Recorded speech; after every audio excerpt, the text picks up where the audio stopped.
छोड़े देगा हमारी छोरी को? अरे मैं भी पक्की जादूगरनी हूँ, करके ही मानूंगी हमारी छोरी को।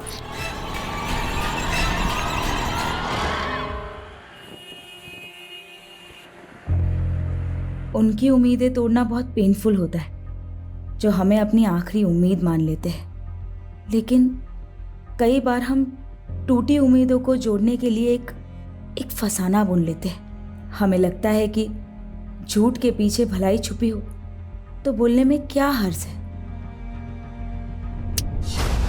कहाँ खो गई दीदी? हम बुरे हैं क्या सुमित? काहे अपने आप को डिमोरलाइज कर रही हो? Richa Mishra is the best. सिर्फ तुम्हारी नजरों में। दुनिया ने अब तक आपको जाना कहाँ है? देखना, एक दिन आप डॉक्टर ही नहीं, बहुत अच्छी सिंगर भी बनिएगा।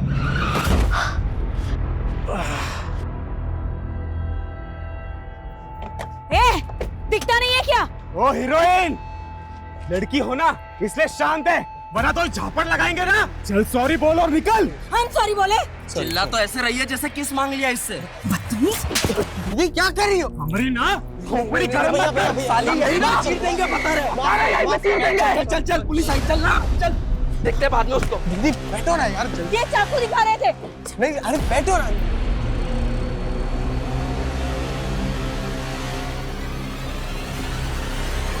कहाँ उन मवालियों की मुंह लग रही थी? उन्होंने हमसे बदतमीजी की।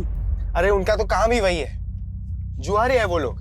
पीछे कंपनी बाग में इतना बड़ा ग्रुप है उन लोगों का। ये तो हवलदार आ गया, वरना 2 मिनट में पूरा गैंग खड़ा कर देते। हम ना फ्रस्ट्रेट हो चुके हैं सुमित, कुछ सही नहीं हो रहा है हमारे साथ। शांत हो जाइए दीदी, सब ठीक हो जाएगा। पहले तो अपना हुलिया सुधारिए, घर पे सब वेट कर रहे हैं आपका।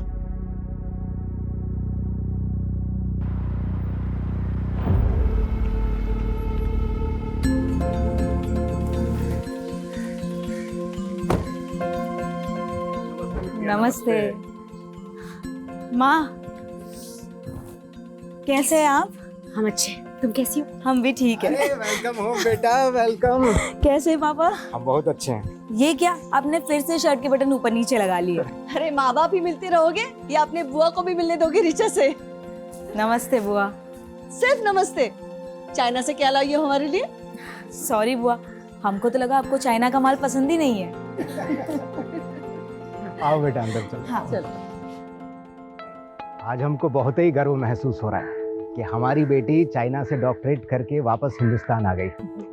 अब हम सब लोग इसको ऑफिशियली तौर पर डॉक्टर ऋचा मिश्रा कह सकते हैं। ये सब तो ठीक है संजीव, लेकिन हमारे मन में एक शंका है। कैसी शंका दीदी? ये जो डॉक्टर की डिग्री ऋचा लाई है ना चाइना से, वो भी कहीं चाइना के माल की तरह फर्जी तो नहीं है? बुआ, आप तो 10वीं तक पढ़ी है, आपको डॉक्टर के स्पेलिंग के आगे तो कुछ आता भी नहीं होगा ना? ए बेटा, ऐसा नहीं बोलते, बड़ी है ना, बुआ है। बुआ है तो क्या हुआ, इनको भी तो सीखना चाहिए ना उस दोहे से। बड़ा हुआ तो क्या हुआ, जैसे पेड़ खजूर, पंथी को छाया नहीं, फल लागे अति दूर।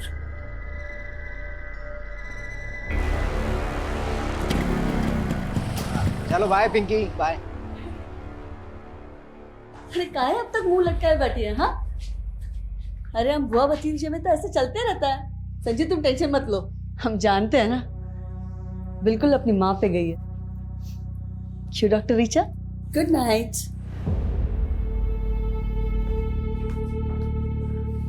चार साल में पूरा पटना बदल गया, लेकिन ये वैसी की वैसी ही है। अरे छोड़ो, हम तो ध्यान ही नहीं देते हैं, एक कान से सुनते हैं दूसरे से निकाल देते हैं। सीमा, तुम ऐसा बात करोगे तो बच्चे कैसे इज्जत करेंगे दीदी की? इज्जत पाने के लिए ना कर्म करना पड़ता है, और आपका तो आदत है अपना बहन का गलतियों पे पर्दा ढाकने का। भूलो मत, हम दीदी के ही घर में रहते हैं। तो हम कहे थे गांव से यहाँ लेकर आने के लिए, गांव में था ना अच्छा खासा मकान, लेकिन नहीं, आप 28 साल से यहाँ दीदी की सेवा में लगे हुए हो। तो दीदी को क्या बेसहारा छोड़ दें? जानती तो 22 साल की थी कि विधवा हो गई। बहुत दे दिया सहारा, अब अपने बच्चों के बारे में सोचिए।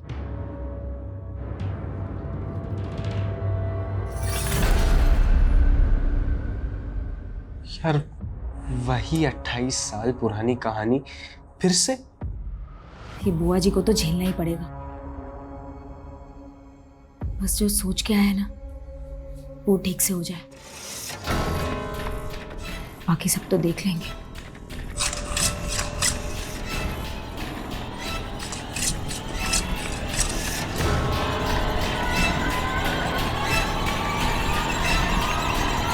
जब से ऋचा ने डॉक्टरेट पूरा किया है ना, हमारा तो मान ही बढ़ गया है। पता है सब लोग क्या कह रहे हैं कि एक मामूली नर्स ने अपनी बिटिया को डॉक्टर बना दिया। अरे वाह, बड़ा दुलार आ रहा है माँ बेटी में। हम आते हैं। हमको देख के ऐसे भाग गई जैसे नेवले को देख के सांप। हेलो। हाँ मैडम। अरे आपको बोले तो थे कि आपका वाईफाई राउटर खराब है, तो थोड़ा तो दिक्कत होगा ना। आप तो कल सुबह आ जाते हैं ना। ठीक है आप चलिए, ठीक है। पापा वो एक कस्टमर के यहाँ जाना पड़ेगा। और सुमित, हमको भी हॉस्पिटल जाना है, बाइक से हमको ड्रॉप कर दो। ठीक है चलिए। हम आते हैं।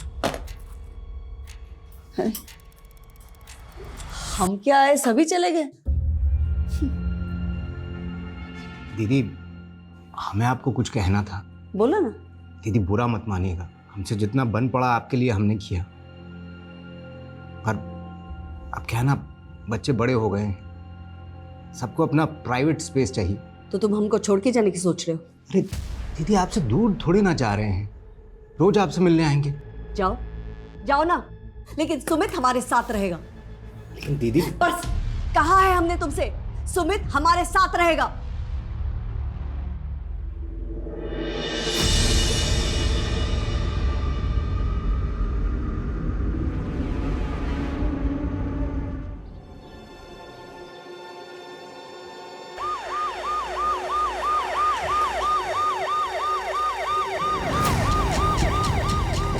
आइए सर।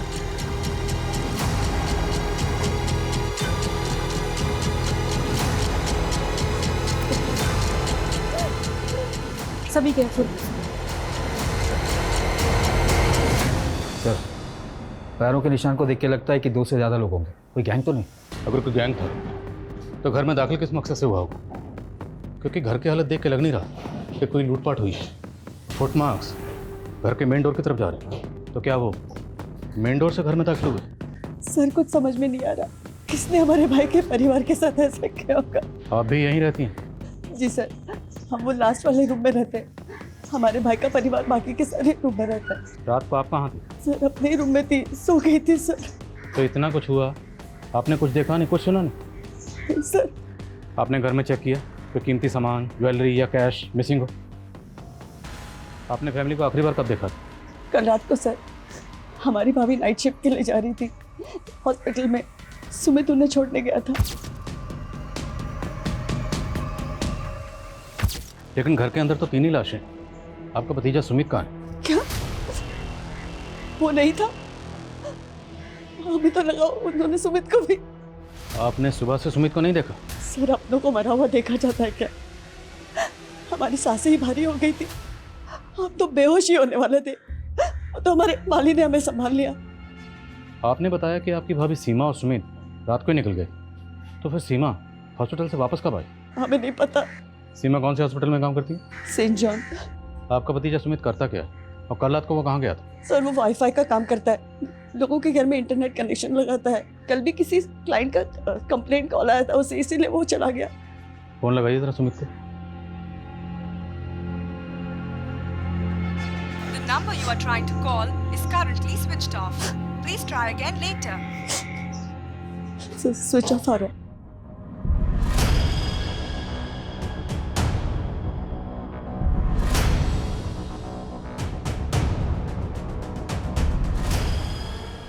सर कोई मर्डर वेपन नहीं मिला। सर घर में कोई फोर्स एंट्री के निशान भी नहीं है, ना लूट ना चोरी। क्रिमिनल्स का मोटिव क्लियरली मर्डर ही लग रहा है। और घर का लड़का सुमित वो गायब है। सर कहीं उसने ही मर्डर तो नहीं किया? सिंह, कोई अपनी फैमिली को इतनी बेरहमी से क्यों मारेगा? और घर में 2 या 2 से ज़्यादा लोगों के फुटमार्क्स हैं। Right sir. अगर ये किसी गैंग या कॉन्ट्रैक्ट किलर का काम है तो हमें उसे जल्दी पकड़ना होगा। काफ़ी पॉश एरिया है, मीडिया की इस केस पर बराबर नजर रहेगी। पटना के वीआईपी इलाके में एक ही परिवार के 3 सदस्यों का बहुत बेरहमी से कत्ल कर दिया गया, जिससे पूरा शहर सख्ते में है। क्या ये पुलिस का फेलियर नहीं? जनता को जवाब देना होगा, आखिर ये हमलावर कौन थे? अगर ये जल्दी पकड़े नहीं गए तो दूसरे घरों को भी टारगेट बना सकते हैं। सर हमें सर हमने सुमित की मां के हॉस्पिटल में चेक किया, सुमित ने अपनी माँ को वहाँ रात 9 बजे ड्रॉप किया था, लेकिन उसकी माँ रात को 1 बजे अचानक नाइट शिफ्ट बीच में छोड़कर चली गई। क्यों? सर, सीमा की कलीग का कहना है कि उसके घर से एक इमरजेंसी कॉल आया था और ये कॉल उसके हस्बैंड का था। ऐसी क्या इमरजेंसी थी? सर, क्राइम सीन पर किसी भी विक्टिम के फ़ोन भी नहीं मिले। समझ में नहीं आ रहा है कि संजीव ने सीमा को कॉल क्यों किया था रात 1 बजे। उस रात सुमित को भी उसके किसी कस्टमर ने कॉल किया था ना? हाँ सर, उस कस्टमर से भी बात हुई मेरी। उसने बताया कि सुमित रात 11 बजे अपना काम खत्म करके वहाँ से चला गया। तो क्या उसके बाद सुमित घर वापस आया होगा? सर मैंने सुमित के बारे में इन्फॉर्मेशन निकाली तो पता चला मुरारी नगर थाने में 2 साल पहले उस पर अबैटमेंट ऑफ सुसाइड का केस फाइल हुआ है। सर 2 साल पहले की बात है। शंकर नाम के एक आदमी का भी इंटरनेट कनेक्शन का बिजनेस था। उसके छोटे भाई संकेत ने सुसाइड किया था। सुमित पर आरोप था कि उसने शंकर के क्लाइंट्स हथियाने शुरू कर दिए थे। इसी वजह से उन्हें बहुत नुकसान हो रहा था और इसीलिए संकेत ने सुसाइड कर लिया। सर केस में कुछ दम नहीं था, इसीलिए सुमित बरी हो गया था।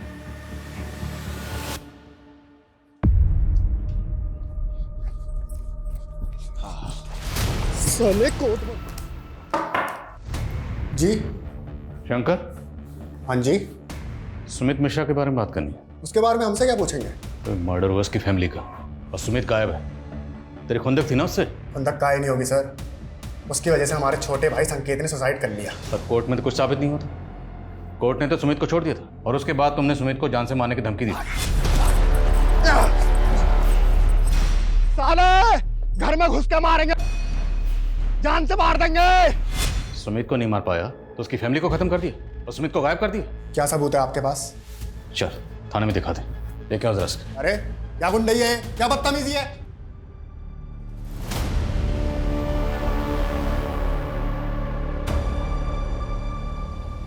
लाइए मैडम, हम साफ कर देते हैं। चुप रहो तुम, किसी काम के नहीं रहे। जरा सा भाव क्या दे दिया, सारे काम अधूरे छोड़ रहे हो। 2 दिन से पौधों को पानी दिया? वो मैडम यहाँ पे डेथ हुआ था तो हमने सोचा कि तुमको मालूम है पौधे जब मरते हैं ना तो गाली देते हैं। अब क्या उनकी हाय दिलवाओगे? अरे देख क्या रहो, जाओ ना पानी दो।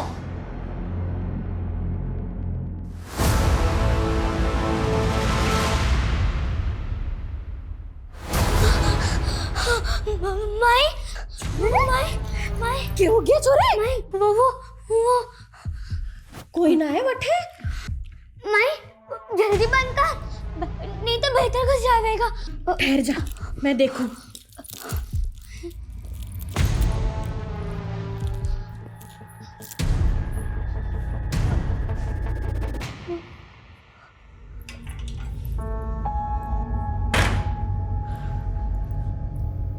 कुछ ना है छोरी, हरा भरम है। माई बहुत बुरा है वो, मार डालेगा मारे को। कुछ ना होगा लाडू, चिंता मत कर। थारी माई है ना, कुछ ना होगा थारे को। ये संजीव मिश्रा प्रोफेसर था, 1 साल पहले रिटायर हुआ। उसकी बीवी 20 साल से वर्किंग वुमेन थी, तो दोनों मियाँ बीवी की मिला के अच्छी खासी इनकम होगी। फिर भी ये दोनों संजीव की बहन के घर पे रह रहे थे, जबकि पटना में खुद का घर है, लेकिन वो घर इन्होंने किराए पे दे रखा। आखिर ऐसा क्यों? सर, संजीव की बहन काफ़ी छोटी उम्र में विधवा हो गई थी और इनके आपसी रिश्तों में अभी तक कुछ बुरा सुनने को नहीं मिला है। शंकर की क्या अपडेट है? सर, इंक्वायरी चल रही है, लेकिन उसे सिर्फ शक के बिना पर और अंदर नहीं रख सकते। जाने दो उसे, लेकिन नजर रखो, हो सकता है उसी ने सुमित को जानबूझ के गायब किया हो ताकि हमारा शक सुमित पे बना रहे। जी सर। सर काम है? सर हमें बताया गया था कि रिचा मर्डर से 2 दिन पहले डॉक्टरेट करके चाइना से वापस आई, लेकिन सर उसका सीडीआर कुछ और कह रहा है। सर रिचा का फ़ोन पिछले 6 महीने से पटना में ही एक्टिव था। मैंने इमिग्रेशन डिपार्टमेंट से कंफर्म किया, वो 6 महीने पहले ही पटना आ गई थी। यस सर, लेकिन वो 14 तारीख को अपने घर गई थी। और 2 दिन बाद उसका उसकी फैमिली के साथ कत्ल हो गया। आखिर चक्कर क्या है? और अगर वो 6 महीने से पटना में थी तो पटना में कहाँ थी? सर मैंने पता किया है, वो किसी डॉक्टर गौतम कश्यप के क्लिनिक में प्रैक्टिस कर रही थी। तो मिलते हैं इस डॉक्टर कश्यप से और रिचा की फैमिली की एक एक डिटेल पता करो। शायद इस फैमिली का कोई ऐसा राज है जो अभी तक सामने नहीं आया। अच्छा, जा रहे हैं हम। हाँ, 1 मिनट। आज फिर उल्टी सब पहन ली? अरे ध्यान ही नहीं रहा, अभी सीधे कर लेते हैं।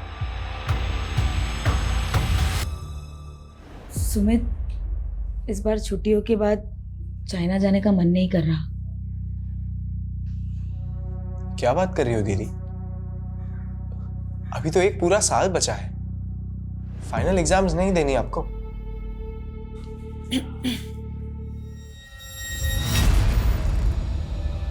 हमको तुम दोनों से जरूरी बात करना है। हाँ माँ बोलो। तुम दोनों इस पे साइन कर दो। हाँ सर, डॉक्टर ऋचा मिश्रा हमारे अंडर में प्रैक्टिस करती थी। आप बताएं सर, क्या जानना चाहते हैं? डॉक्टर ऋचा मिश्रा का मर्डर उसके माँ बाप के साथ। क्या? कब हुआ सर? 16 तारीख को। उससे 2 दिन पहले 14 तारीख को वो बॉन्डिंग कॉलोनी में अपने घर पर पहुंची। उसके घर पर फंक्शन था। सबको यही लगा कि वो सीधा चाइना से डॉक्टरेट करके उसी दिन पटना पहुंच गई। सर 1 मिनट सर, आप कह रहे हैं पटना में घर? सर ऋचा ने तो हमें बताया था कि वो मसूरी की रहने वाली है।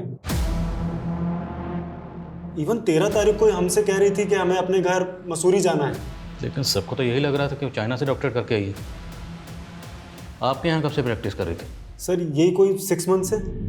उसने हमें भी कहा था कि हम चाइना से डॉक्टरेट पढ़ के आए हैं, और उसे अपॉइंट करने से पहले हमने उसकी डिग्री और डॉक्यूमेंट्स भी चेक किए थे। तो आपके पास उस डिग्री और डॉक्यूमेंट की कॉपी तो होगी? जी सर। डॉक्टर ऋचा मिश्रा की sir degree. Sir even joining के बाद उसने हमसे ये भी कहा था कि पटना में उसके पास रहने के लिए कोई जगह नहीं है, तो हमने यहीं क्लिनिक पे एक शेल्टर प्रोवाइड करवा दिया था। तो मतलब ऋचा ने झूठ बोला? हमें तो टैलेंटेड लगती थी सर। और आजकल तो स्टूडेंट सर यूक्रेन, चाइना और रशिया जैसी कंट्रीज में जाकर मेडिसिन डिग्रीज ले लेकर आ रहे हैं, तो हमें यही लगा था कि वो भी जेन्युइन होगी। तो आपने ऋचा को ना सिर्फ नौकरी पर रखा बल्कि रहने की जगह भी प्रोवाइड करवाई। तो अकेली लड़की देखकर सिर्फ मदद की या फिर मदद से ज़्यादा कोई मेहरबानी की? आप कैसी बातें कर रहे हो? हमारा सिर्फ प्रोफेशनल रिलेशन था और कुछ नहीं था। हमें तो खुद समझ नहीं आ रहा कि उसने हमसे झूठ क्यों बोला।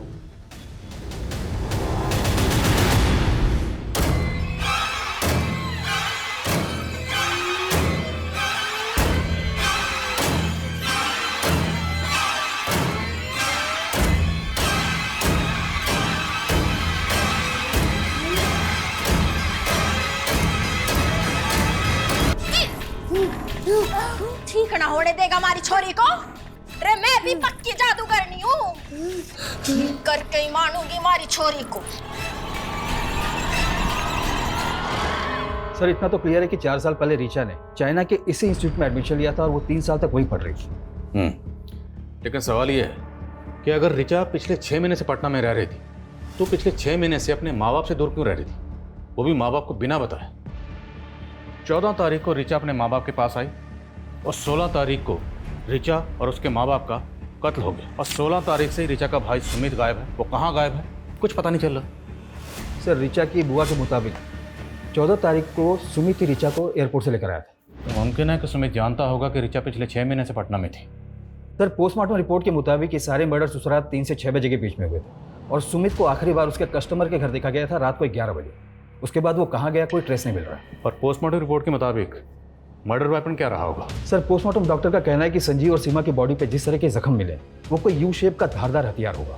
यू शेप धारदार हथियार क्या होगा? सर हम ऋचा के मूवमेंट चेक कर रहे थे तो एक ट्रैफिक पुलिस से इन्फॉर्मेशन मिली है 14 तारीख को ऋचा और उसके भाई की गाड़ी 2 बाइकर से टकराई थी। सर उन दोनों लड़कों ने ऋचा और उसके भाई पे हमला करने की कोशिश भी की। सर ट्रैफिक पुलिस ने उन दोनों लड़कों का पता लगा लिया था, लेकिन ऋचा और उसके भाई ने गवाही देने से मना कर दिया, इसलिए कोई केस ही नहीं बना। वो दोनों लड़के कौन थे?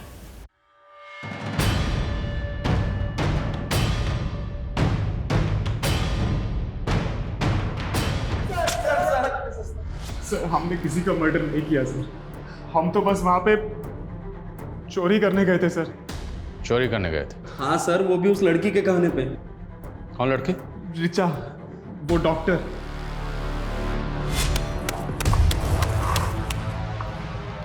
तो वही गाड़ी है ना? हाँ भाई ये तो वही गाड़ी है। तू यहाँ क्या कर रही है? तुमसे दोस्ती करने आए हैं। दोस्ती? हमारा एक काम करोगे? उस काम के लिए हम तुम्हें पैसे भी देंगे। सर उसने बोला था कि 16 तारीख की रात को उसके घर पे जाकर सोने और कैश के साथ साथ उसकी डॉक्टर की डिग्री भी चोरी कर लेना। लेकिन सर हम जब वहां पहुंचे तो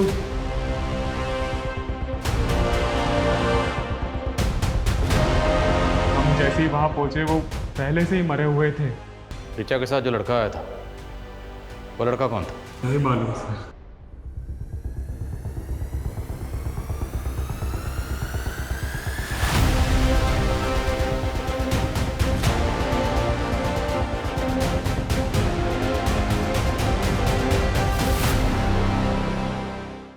सर, इन लड़कों पर यकीन तो नहीं किया जा सकता, लेकिन ऋचा के बारे में जो बातें अब पता चल रही है वो इनकी कहानी पे यकीन करने पे मजबूर कर रहा है सर। पर सवाल ये है कि ऋचा अगर वाकई अपनी डिग्री चोरी करवाना चाहती थी तो क्यों, किस मकसद से? सर हो सकता है वाकई ये दोनों किसी के कहने पे कहानियां बना रहे हो, शायद शंकर। ये दोनों किसी लड़के का भी जिक्र कर रहे हैं जो ऋचा के साथ था। वो लड़का कौन होगा? और अगर मान लो ऋचा गहनों और पैसों के साथ अपनी डिग्री भी चोरी करवाना चाहती थी तो चोरी तो हुई नहीं, मतलब डिग्री अभी भी वहीं होगी। सर क्या कर रहे हैं आप? सर क्या इसके पीछे? कुछ भी तो नहीं है सर। सर ये पुराना आप पीछे। सर कुछ नहीं है इसके पीछे। सर चाबी कहाँ इसकी? नहीं पता हमें, कुछ नहीं है इसके पीछे सर। Sir please.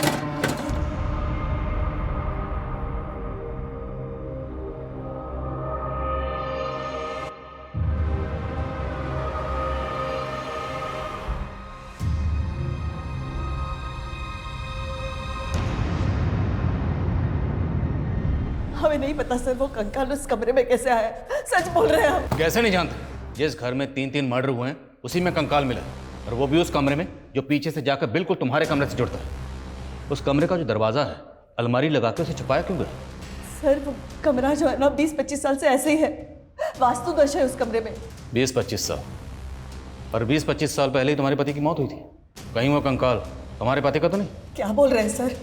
हमारे पति जो है ना दमे से मरे थे और हमने उनका ठीक तरह से अंतिम संस्कार किए थे। तो अब ठीक से बताओ उस कंकाल की कहानी क्या है, किसका है और उसे वहाँ कौन लाया? हमें तो लगता है ना ये सब जो है ना रीचा ने किया है, मेडिकल करके आई है ना, उसी ने रखा होगा वो कंकाल उधर। वो सिर्फ 2 दिन पहले घर आई थी। सर वो थी तो पटना में ही ना, आप ही बोले थे। सर हम कह रहे हैं आपको ये सब उसी का करा धरा है, उसी ने पूरे परिवार को व्यस्त कर दिया। परिवार? सुमित को लेकर पॉजिटिव थे ना, और शायद ये बात तुम्हारे भाई और भाभी को पसंद नहीं थी, इसलिए भाई भाभी भतीजी सब मर गए, और शायद सुमित जिंदा, और शायद सुमित को तुमने कहीं गायब किया। कब से इल्जाम लगाए जा रहे हैं आप? छोटी उम्र में हमारे पति मर गए, विधवा हो गए, इसका मतलब कातिल नहीं है हम। अब और कुछ भी टॉर्चर करेंगे ना, बहुत तकलीफ हो रही है हमें। सोनल हॉस्पिटल लेकर।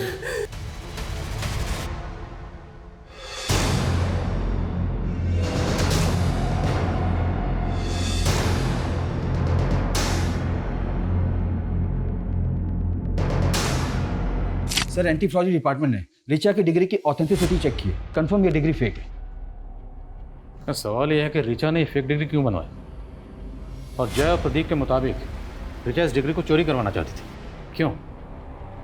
कहीं दोनों लड़के हमें घुमा तो नहीं रहे? सर इन लड़कों से उस लड़के का स्केच बनवाते हैं, हो सकता है कि इस कहानी का कनेक्शन उस लड़के से जुड़ा हो।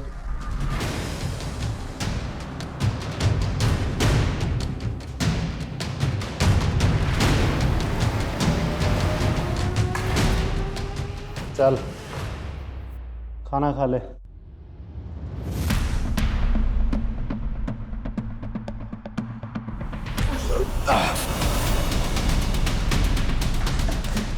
छोड़ो मुझे। ताज्जुब की बात यह है कि ऋचा जैसी साधारण लड़की ने एक इंटरनेशनल यूनिवर्सिटी की सिर्फ फेक डिग्री नहीं बनवाई, बल्कि इस डिग्री की बुनियाद पर वो डॉक्टर कश्यप के यहाँ प्रैक्टिस भी कर रही थी। जाहिर सी बात है ऋचा ने ये डिग्री किसी फेक डिग्री बनाने वाले गिरोह से बनवाई हो। तो सर आपको ये लग रहा है कि ये सारे मर्डर्स फेक डिग्री की वजह से हुए? इस गिरोह को ढूंढना हमारी रिस्पॉन्सिबिलिटी, क्योंकि इस गिरोह ने सिर्फ एक फेक डिग्री तो नहीं बनाई होगी, और भी डिग्रीज बनाई होगी, और उन डिग्रीज को लेके बाकी लड़के लड़कियां अलग अलग जगह पे डॉक्टर बनके प्रैक्टिस कर रहे होंगे। ये लोगों की जान के साथ बहुत बड़ा खेल हो रहा है। हम इस एंगल में काम करते हैं। और हमें सर जिस अलमारी में हमें डिग्री मिली थी उसमें ये एफिडेविट मिला है सर, और नीचे सुमित और ऋचा का साइन भी है सर। तुम दोनों इसमें साइन कर दो। इस एफिडेविट के मुताबिक सुमित और ऋचा कभी बच्चा पैदा नहीं करें। एक तरफ अंजलि अपने भतीजे सुमित को ही अपनी प्रॉपर्टी का वारिस समझती थी और दूसरी तरफ दोनों भाई बहन से ऐसा एफिडेविट साइन करवाया गया। आखिर इस फैमिली के पास इतनी क्या दौलत थी जिसके नॉमिनी ये दोनों भाई बहन थे? ये मिश्रा फैमिली क्या थी कुछ समझ में नहीं आ रहा। माँ, अभी तक तो हमारी मैरिड लाइफ शुरू भी नहीं हुई है और अभी से आप हमें बच्चे पैदा करने के लिए ना बोल रही हो। हम पागल नहीं हैं, लेकिन तुम्हारे पापा का जनरेशन में ना दिमागी प्रॉब्लम है। तुम्हें पता है तुम्हारे चाचा जी एबनॉर्मल थे, सुसाइड किए थे। तुम्हारे दादाजी बुढ़ापे में तुम्हारे पापा जी जैसे हो गए थे। और हम अपने हॉस्पिटल में सीनियर डॉक्टर से इसके बारे में बात की। उन्होंने बताया कि जेनेटिक डिजीज है, तो तुम लोग को अपना परिवार बनाने से पहले पता होना चाहिए कहाँ प्रिकॉशन लेना है और कहाँ नहीं।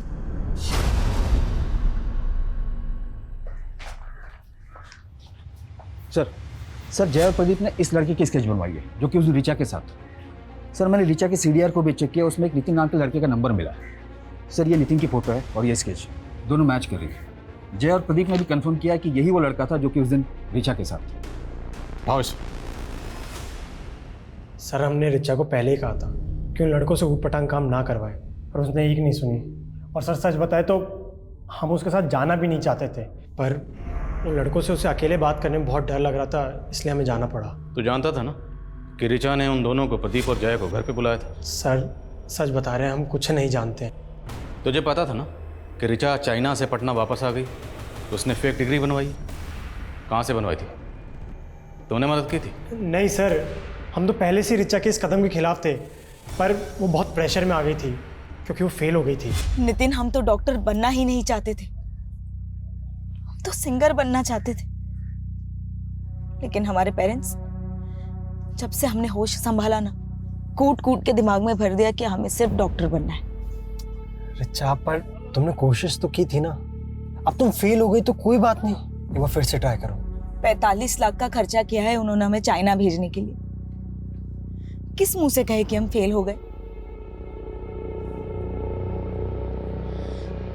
फिलहाल ना फेक डिग्री का जुगाड़ कर लेते हैं, फिर कुछ कमा लेंगे और उस कमाई से हमारा डॉक्टरेट पूरा कर लेंगे।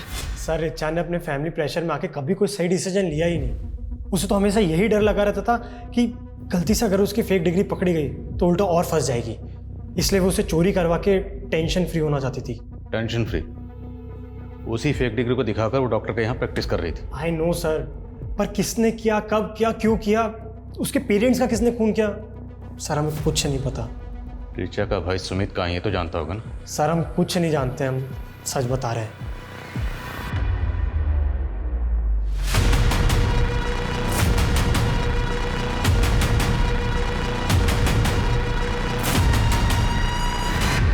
ये स्केलेटन 30 से 35 साल के किसी आदमी का होगा। जब इसकी मौत हुई होगी तकरीबन यही उम्र रही होगी इसकी। और मौत कब हुई होगी? यही कोई 5 से 7 साल पहले। पर हमें तो लगा कि ये स्केलेटन वहाँ इससे भी ज़्यादा सालों से रखा गया होगा, क्योंकि हमें जब स्केलेटन मिला उस वक्त इस पर काफ़ी धूल जमी हुई थी। लेकिन सर हमें उस धूल और मैल की लेयर के नीचे एक ऐसी लुब्रिकेंट की लेयर मिली है जो आमतौर पर स्केलेटन को प्रिजर्व करके रखने में इस्तेमाल होती है। तो मिश्रा हाउस में वो कौन था जो स्केलेटन को प्रिजर्व करके रखना चाहता था?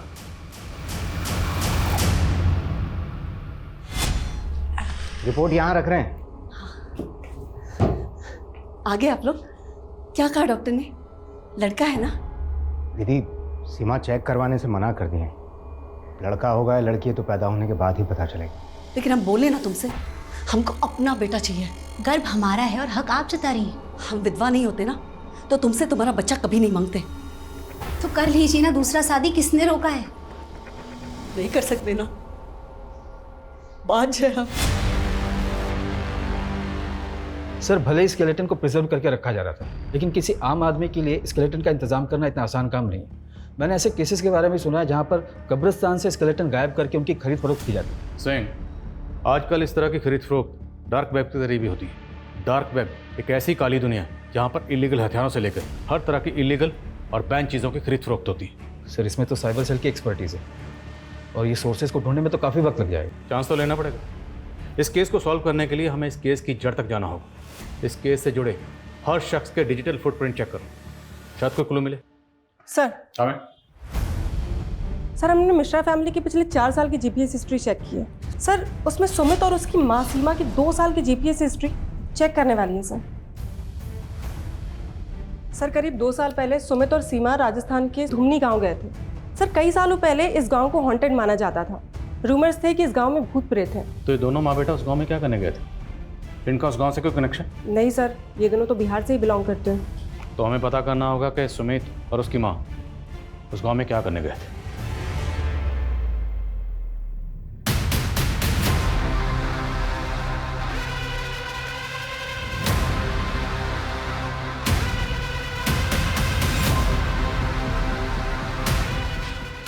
सर ये सरपंच की माँ है। सीमा और सुमित को इन्होंने आइडेंटिफाई किया। प्रणाम माता जी। सब मारे को अच्छे से याद है। वो छोरा और उसकी माँ यहाँ मारे को मिलने आए थे। माँ जी, गोमांती और लोमानी कहाँ रहते हैं बता पाएंगी तो? अठेरे। धन्यवाद।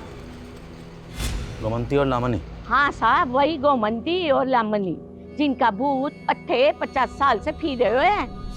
बड़ी अच्छी बेटा थी बेचारी माँ बेटी की, जादूगरनी वैद्य जो कह लो। लेकिन गांव वालों को लगता था कि गोमंती काला जादू करती थी और फिर गांव में कुछ लोगों ने उनको मार दिया और उनकी आत्मा भटक गई। सर 50 साल पुरानी माँ बेटी की मर्डर की कहानी जो कि काला जादू करते थे। भला सुमित और उसकी माँ इस कहानी को इतने डिटेल में जानने के लिए इंटरेस्टेड क्यों हो गए? अगर देखा जाए तो इंटरनेट पे इस घटना के बारे में पूरी जानकारी होगी, फिर भी सुमित और उसकी माँ इस घटना के बारे में जानने के लिए पर्सनली इस गाँव में आए। और 2 साल बाद सुमित की माँ सीमा, उसके फादर संजीव और बहन ऋचा का मर्डर हो गया, और वो भी इतने ब्रूटल तरीके से। सर इस क्राइम का ना ही कोई मोटिव समझ में आ रहा है और ना ही ये कि ये किया किसने। आई थिंक वो शायद इसलिए क्योंकि अभी तक हम इस केस को रेगुलर तरीके से इन्वेस्टिगेट करते आ रहे हैं। क्यों ना हम इस केस को देखने का नजरिया बदलें। नजरिया बदलेंगे तो तहकीकात बदलेगी और तब शायद कोई क्लू हाथ लगे।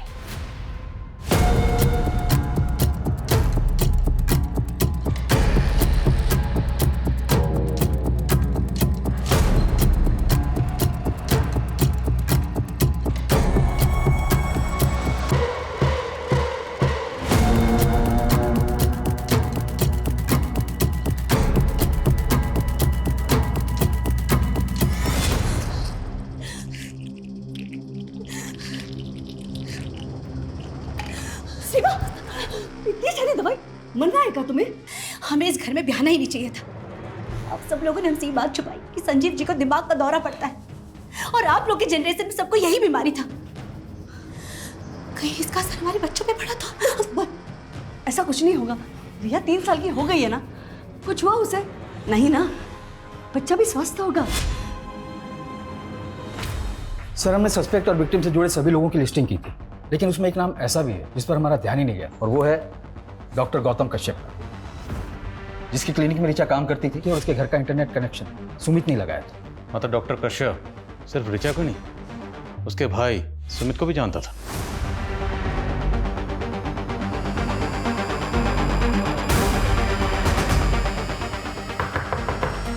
डॉक्टर कश्यप,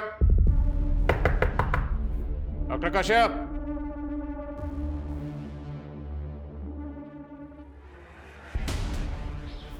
दरवाजा तोड़ो।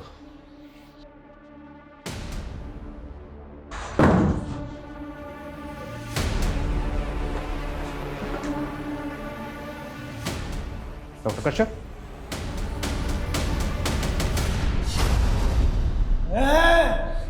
अगर माँ बेटी ने अलग करवा की कोशिश की तो काट फेंक दो रे। निकलो उठा सा, निकलो उठा सा, निकलो उठा सा, निकलो उठा सा। 50 साल से माँ बेटी जुदा हाँ, और अब जमाना फिर से अलग करवो चाहो हाँ? मैं काट फेंक दूंगी। छोड़ो, छोड़ो मुझे। सुमित, सुमित, क्या बात कर रहे हो डॉक्टर गौतम? पिछले जन्म में हम लड़की थे। हाँ, हम तुम्हारी माँ थे, एक औरत, और वैद का काम करते थे, और इस जन्म में हम डॉक्टर हैं। आपका है ना वो karmicsoulmate.com पे पुनर्जन्म के किस्से पढ़ पढ़ के दिमाग खराब हो गया। अभी तुम नादान हो ना, यकीन नहीं करोगे।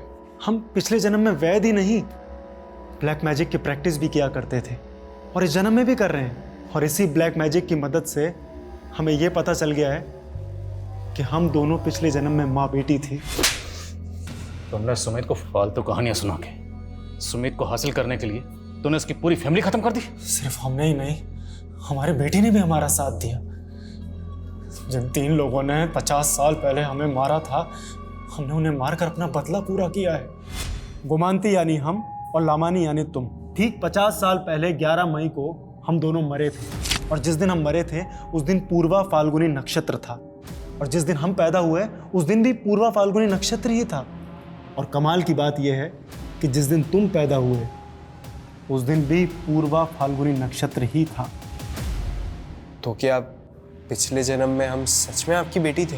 हाँ, हम दोनों माँ बेटी थे और हम दोनों को जिन 3 लोगों ने मार दिया था वो इस जन्म में तुम्हारे माँ बाप और बहन है। जी सर, हमें यकीन था कि वो तीनों ही हम दोनों के कातिल थे। वे तुम ना, वो डॉक्टर 1 नंबर का सनकी है, दिमाग खराब कर दिया उसने तुम्हारा। तो अपनी माँ को लेकर राजस्थान के गांव में क्यों गए थे? हमने तो माँ को उनके मुंह पे ही बोल दिया था कि पिछले जन्म में वो हमारी कातिल थी, तो गाँव ले जाकर सब बता दिया। वो समझ बैठी कि हमें वही दिमागी जेनेटिक डिजीज़ है जो हमारे बाप दादा को थी, पर हमें तो बदला लेना था। पर तभी ऋचा चाइना में थी, तो जैसे ही वो फेल हुई हमने उसे एक फेक डिग्री का प्रॉमिस कर यहाँ इंडिया बुला लिया, क्योंकि हमें तीनों को साथ में ही मारना था। ऋचा को इंडिया बुलाकर डॉक्टर कश्यप के यहाँ प्रैक्टिस पर लगा दी ताकि वो साला डॉक्टर तुमसे 6 महीने अपने ऊट पटांग रिचुअल करवाता रहे। स्केलेटन भी डॉक्टर नहीं खरीदा था, डार्क वेब पे जाकर। उन्होंने कहा था कि वो रिचुअल्स ही हमारा सुरक्षा कवच होगा ताकि हम पकड़े ना जाए।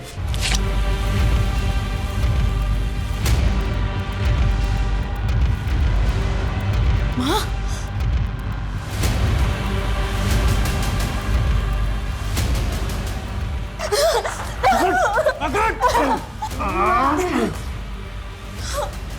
उसके बाद सुमित अपनी याददाश्त भूलने लगा। अगर कहीं भाग जाता तो, इसलिए हमने उसे कैद कर लिया।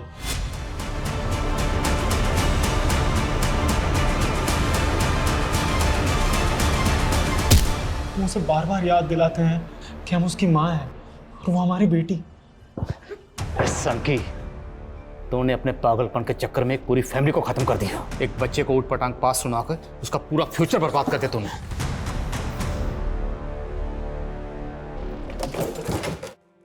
सर, इस डॉक्टर ने तो बड़ी लंबी प्लानिंग कर रखी है। सर, आप किस तरह की प्लानिंग? उसने कहा कि कोर्ट में उसे लॉयर नहीं चाहिए, वो अपना केस खुद ही लड़ेगा, जिसके लिए उसने डॉक्यूमेंट भी तैयार कर रखे हैं। सर, अब वो कोर्ट में 50 साल पुरानी गोमंती और लमानी मर्डर केस को फिर से ओपन करके ये साबित करना चाहता है कि 50 साल पहले सीमा, संजीव और रीचा ने उनके पिछले जन्म में इसकी हत्या की थी। सर, ये पक्का सनकी है। और वैसे भी 50 साल पहले गोमंती और लमानी का मर्डर किसने किया था ये तो कभी पता ही नहीं चला। लेकिन ये डॉक्टर वो केस पक्का ओपन करेगा। मैंने एक से एक सनकी और सिरफिरे लोगों को देखा, पर ये डॉक्टर कश्यप सबसे ऊपर है। ये दुनिया ऐसे ऐसे अजीब और ख़तरनाक लोगों से भरी पड़ी है जिन्हें समझने और पहचानने में लोग अक्सर धोखा खा जाते हैं और सुमित और उसके परिवार की तरह का शिकार बन जाते हैं। लोगों को ऐसे सनकी और सरफिरे लोगों से सतर्क और सुरक्षित रहने की ज़रूरत है।